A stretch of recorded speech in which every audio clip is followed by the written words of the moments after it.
If there is one place that truly looks like one big backdrop for a movie, it must be New Zealand's South Island. It's the land where Mother Nature basically went to show off and is a paradise for hikers, adrenaline junkies, and basically everyone who enjoys the big outdoors. But like any good place, it has its quirks. Yes, sandflies are real, and no, they're not cute. And while driving is a dream on these windy roads, good luck getting from A to B in a hurry. Every 5 minutes you'll be pulling over to take a photo of a new breathtaking view. Still, those are minor prices to pay for what is arguably one of the most spectacular slices of Earth. So, if you are trying to plan your South Island itinerary and feel a bit overwhelmed, here is our guide to our pick of the best locations and one spot you might want to miss. Get out!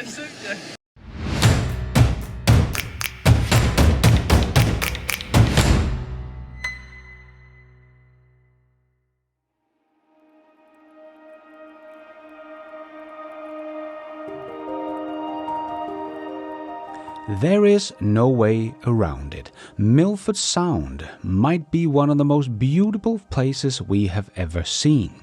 Towering cliff, plunging waterfalls, misty peaks, and water so reflective it feels like stepping into a fantasy novel.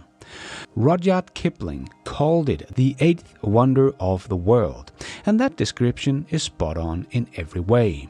Accessible via a beautiful scenery drive or a short flight from Queenstown, Milford Sound rewards early risers and patient souls, but there is also a snake in Eden, and something you can't see on photos or film: sandflies. These little bastards are everywhere and very, very persistent in trying to make your day as miserable as possible. Even the locals claim Milford Sound is only for visiting, not living. So whatever you do, bring repellent. Get out! Abel Tasman looked like a love child between a tropical island and a national park. Stuck in the north of the South Island, it's famous for golden sand beaches, emerald waters, and beautiful hinterland. The Abel Tasman Coast Track is one of New Zealand's greatest walks, though if the word walk sounds too pedestrian, you can always kayak between coves, snorkel in the crystal clear water, or even skydive with ocean views. But beware, the water might look inviting, but can be quite cold even in the height of summer. Named after the first European to sight New Zealand, the park today is far more peaceful than the explorers' first contact with the Maori. Spoiler, it didn't end well. Kaikoura itself has an alright but not overwhelming location on the east coast, and the town itself is quite sleepy, but ignore all of that, because it's what's happening under the water that makes this place so special. It is one of the best places in the world to see sperm whales, and as we learned firsthand, probably the best place in the world to interact with wild dolphins. And yes, you have to get out there way too early in the morning, spend the day on a very bumpy speedboat, but as soon as you are in the water, surrounded by hundreds of dolphins, you forget everything else.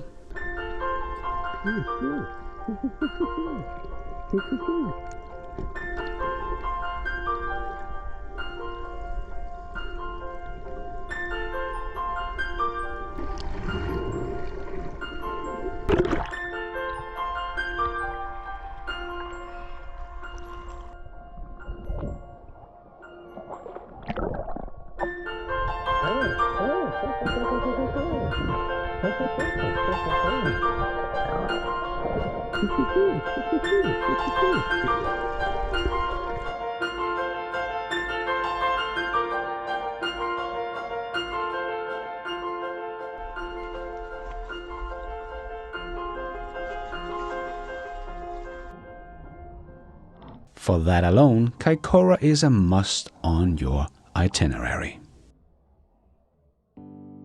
Mount Cook is New Zealand's tallest mountain, and you come here for the views. the hikes and kayaking among icebergs. Small icebergs and getting smaller every year, but that's climate change for you. When it comes to the trails, the Hook Valley Trail is a relatively easy walk that ends with a glacier-fed lake, a perfect view of Mount Cook. And you can also try heli hiking on the Tasman Glacier or stargazing in one of the darkest skies in the southern hemisphere. But that is also it. So if you spend 2 or 3 days here, you will be ready to continue your journey. Queenstown must be one of our favorite towns in the southern hemisphere.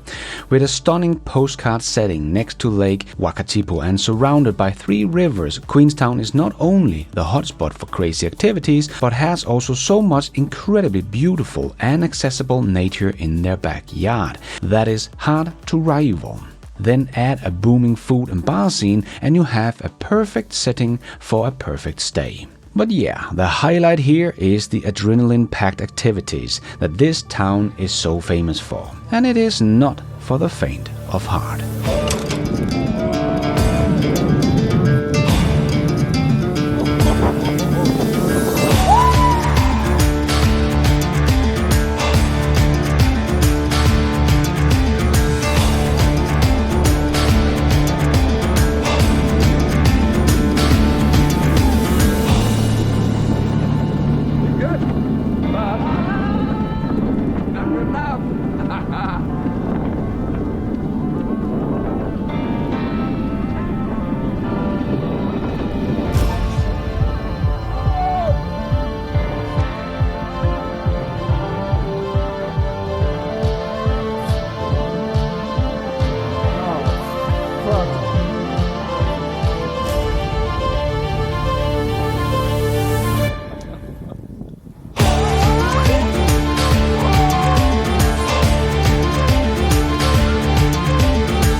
The drawback here is that it can be a bit touristy and therefore a bit pricey, but that shouldn't scare you. Queenstown is an amazing place to visit and you could easily spend a week here without being bored.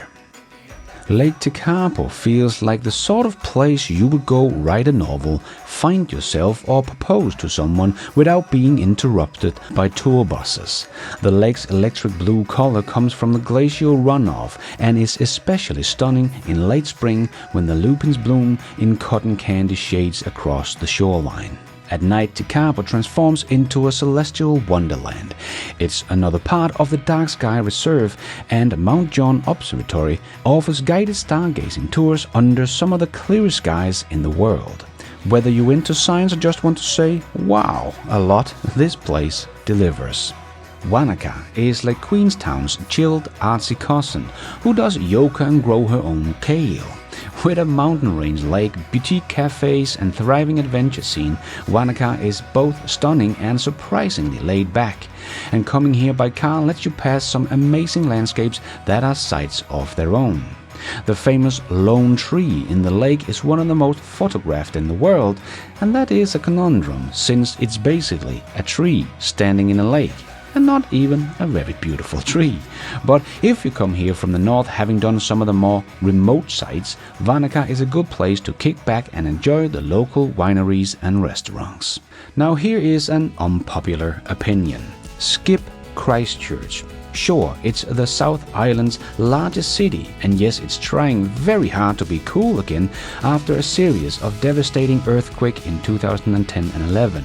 But the truth is, for tourists short on time, Christchurch often feels like a half-finished art project.